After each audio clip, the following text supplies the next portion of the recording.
Bismillahirrahmanirrahim. Assalamu alaikum students. First of all, I introduce myself that I am Miss Nausheen Nasir, your English subject teacher.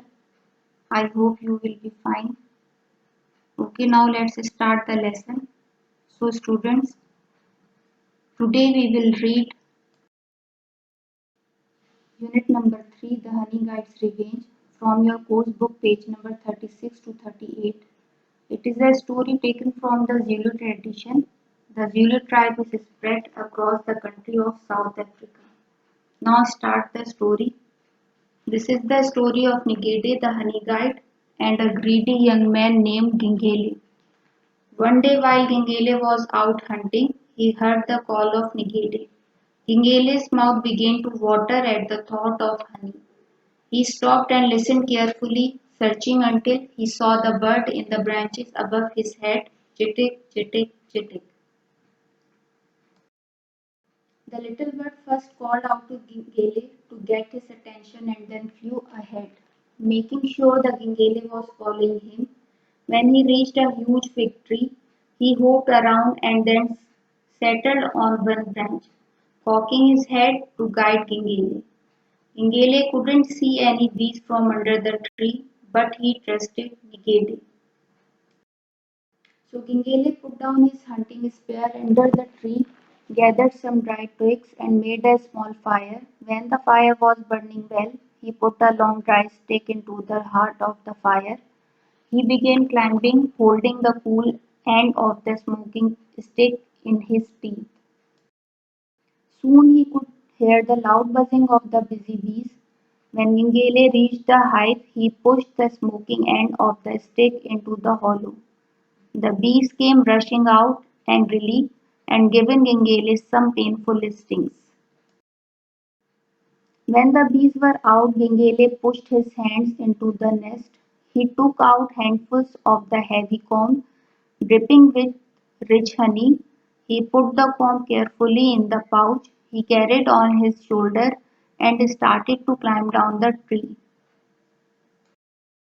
Finally, Gingele reached the bottom of the tree. Ngede flew down and waited for a fat piece of honeycomb as his reward.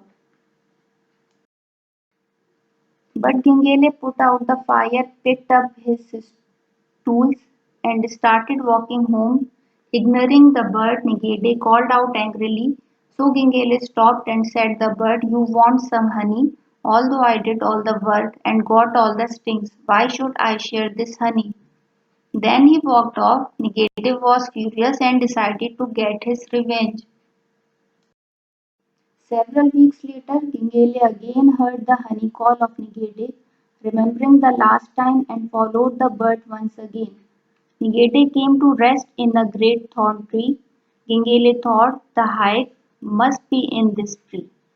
He quickly made his small fire and began to climb, the smoking branch in his teeth.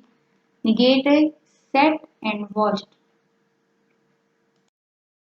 He pulled himself up another branch, but instead of the hive, he found himself face to face with the leopard. Angry at being disturbed, the leopard struck at Gingele. Gingele rushed down the tree and ran fastly with injuries. Honey Guide had his revenge and Gingele learned his lesson. And so, when the children of Gingele heard the story of Ngede, they learned lesson whenever they harvest honey. They make sure to leave the biggest part of the comb for Honey Guide. So, students, I hope you enjoyed the story, and I think this story gives us the lesson of kindness and sharing.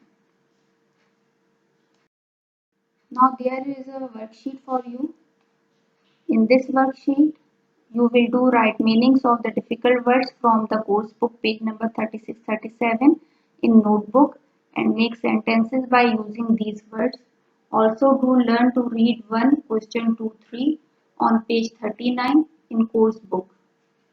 Learn to read one question number 1, 4 and 5 on page 39 and learn to read two question number 1 on page number 39 in notebook from unit 3 The Honey Guide's Revenge.